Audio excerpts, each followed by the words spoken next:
What is up, everybody? Welcome to another weekend roundup here on Touchline Talk. Before I jump in, be sure to hit that subscribe button so you don't miss any of the content I put out every single week. And I'm going to jump right in. There's a Carabao Cup final to discuss, there's a start to the Major League Soccer season to discuss, beginning in England with the Carabao Cup. Manchester United 2-0 win over Newcastle. That was certainly deserved. And you've got fitting goal scorers. Casemiro, who has made all the difference for this team. Go look at what happens when he plays and when he doesn't. And Marcus Rashford creates the second goal. And, he's the most informed player in the world. It's a fitting way for this club to get its trophy. And it's not a surprise these two guys were at the center of it because they're the reason Manchester United are where they are right now, in large part. And yes, this is the first trophy of the Erik Ten Hag era. There's an incredible amount of significance to that. It's the first trophy for this kind of collection of players. Of course, some of these guys have been around for a while and have this kind of experience. Specifically, your David De Gea's of the world and such. But right, this new collection of the Casemiro, Antony, Jadon Sancho, that group. It's not just Erik Ten Hag who's getting this for the first time at United. There's a bunch of players too, so I wanted to recognize that. The bigger point I want to get to, though, is what Manchester United have done this season. Because I don't want this to get lost. Since the defeat to Manchester City, the 6-3 humiliation, Manchester United have lost twice. They have played 14 games in competitions other than the Premier League and have not lost a single one of them. They have a trophy. They just knocked Barcelona out of the Europa League and are among the favorites to win that competition. They're still in the FA Cup, and they're having a really good season domestically. It was always unrealistic, especially after the way the season started, to expect them to contend for the title this season. You can have that conversation next year, but you drop 6 points right off the bat with what Arsenal and Manchester City have shown they're capable of this season, you're done for. But think about that. They are still fighting. I mean, they have conquered one front, are doing just fine in the Premier League, and are still fighting on two more fronts, and have not lost a game outside the Premier League. That is remarkable. I don't think any Manchester United fan, if they were even being overly optimistic, could have hoped for this season to go as well as it has. They have been as good as any team in the world since the beginning of October. And yes, I would argue Napoli have been slightly better, but only slightly. And that's what we're talking about here. They've been better than Arsenal. They've been better than Manchester City. They've been better than Barcelona. They've been better than PSG.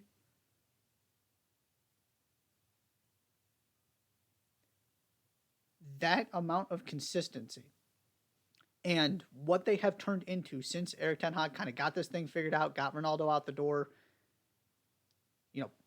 I never thought he was going to be able to figure this out in 2 months, and that's basically what he did. So this is just confirmation of the larger point here, because I don't want to get...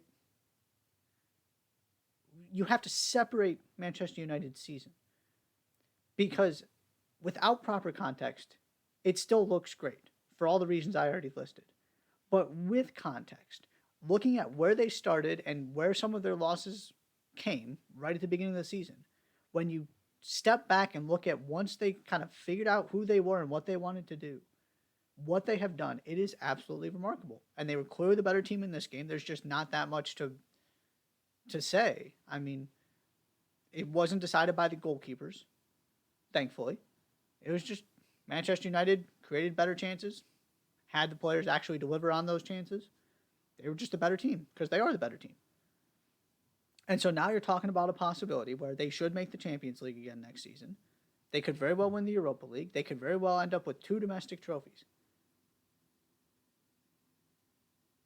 Eric Ten Hag has done, Eddie Howe's getting all this credit and deservedly so. I will go to bat for Eddie Howe every single day.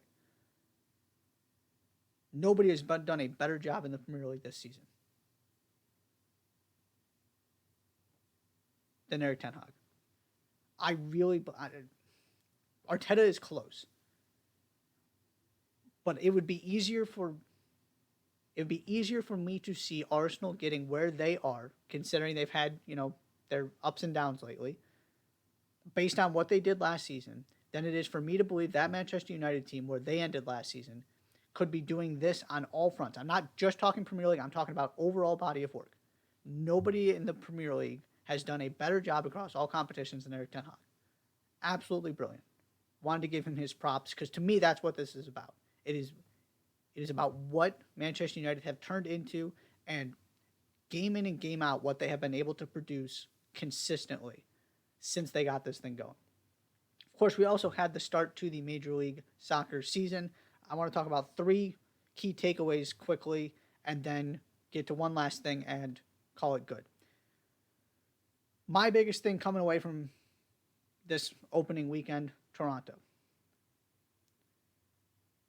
Nobody is under more pressure because of the money they're paying the Italian designated players, because of the high-profile names involved in this. Yes, because I know Atlanta's spending money too, and I'm going to get to them later. But they're not spending money on Lorenzo Insigne, and Bob Bradley isn't their coach.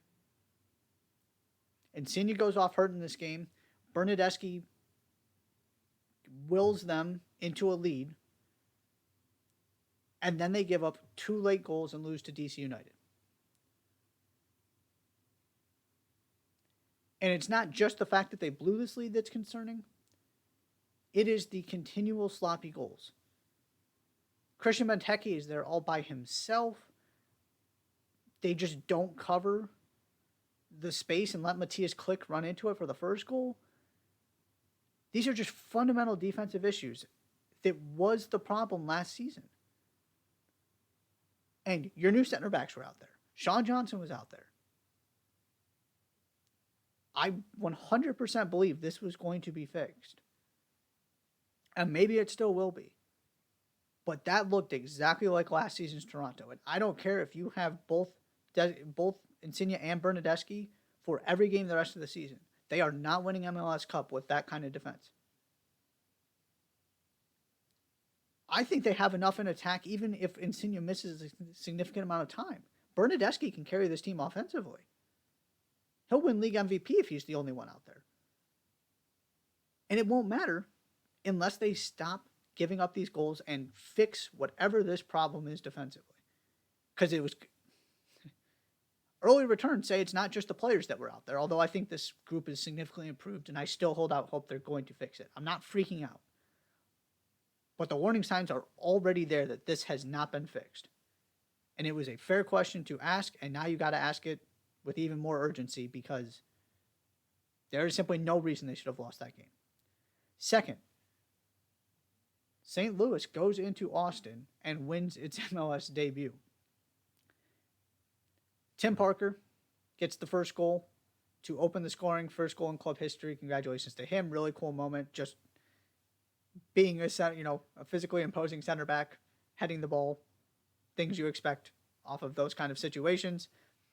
And then Jerussi, he's got the cheeky chip to make it 1-1. Austin go up in the second half. And then the bizarre Jared Stroud goal, where his former team just hands him the ball. He says, "Thank you very much," 2-2. And then your designated player comes through.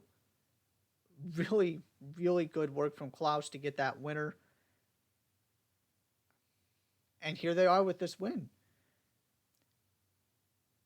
I'll start with the positive side of this, which to me is, there was already enough excitement because St. Louis is a soccer city, because you've got a new team coming in. People are going to be excited anyway. But to show up this way in your first game, to get 3 points on the board, to go beat one of the best teams in the league, the team everybody seems to be picking to represent the West in MLS Cup, takes that excitement to the next level. And it gives you that extra boost of momentum heading into the season opener, where this team might actually be good.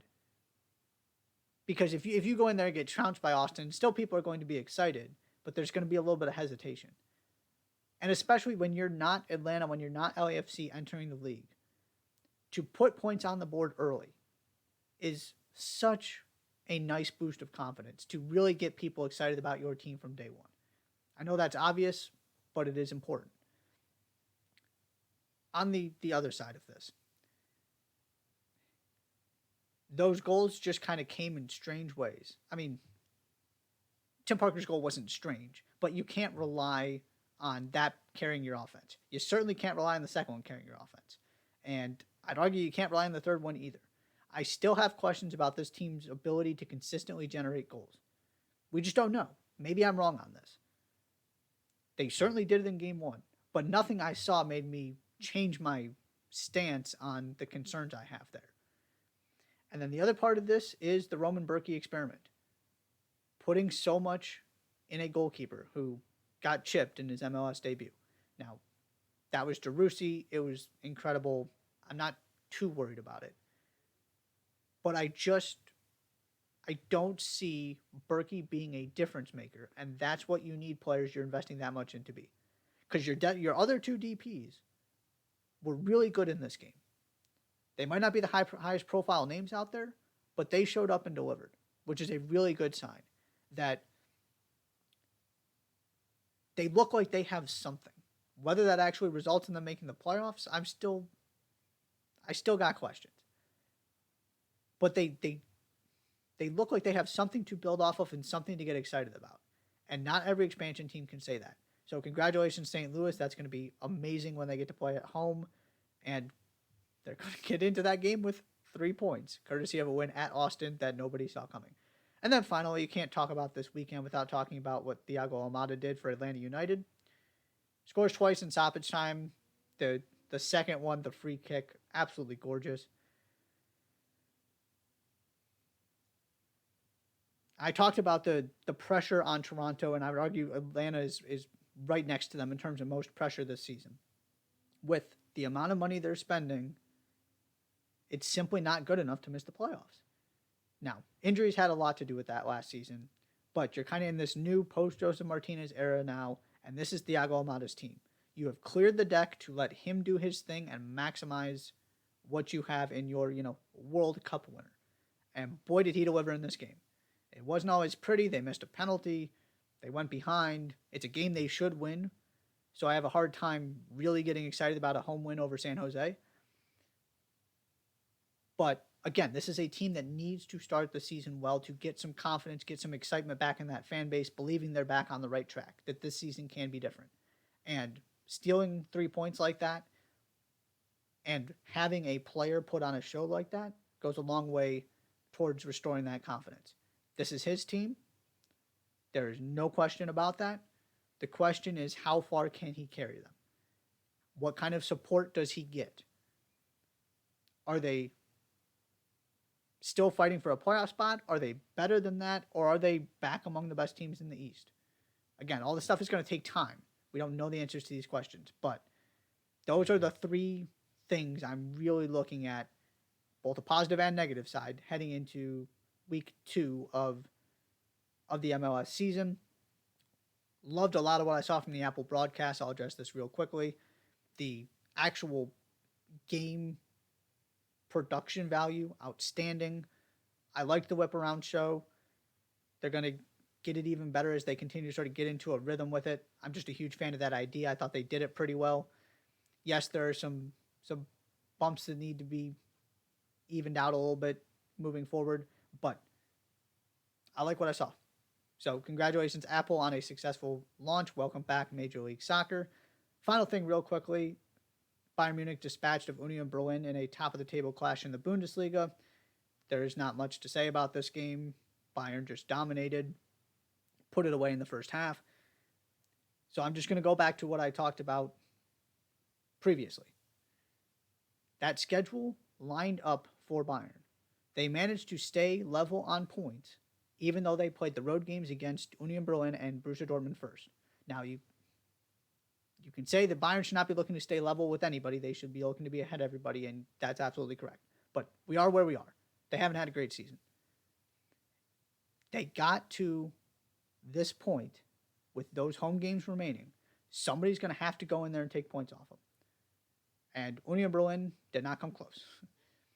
I like Borussia Dortmund's chances much better. So in that sense, that's what you're looking for. Dortmund win again to keep the pressure on. If they can find a way to win that game, that changes the conversation. But until somebody actually goes into Bayern and at least holds them to a draw, I don't see this ending on any other way than Bayern finishing off yet another Bundesliga title. And I hope I'm wrong.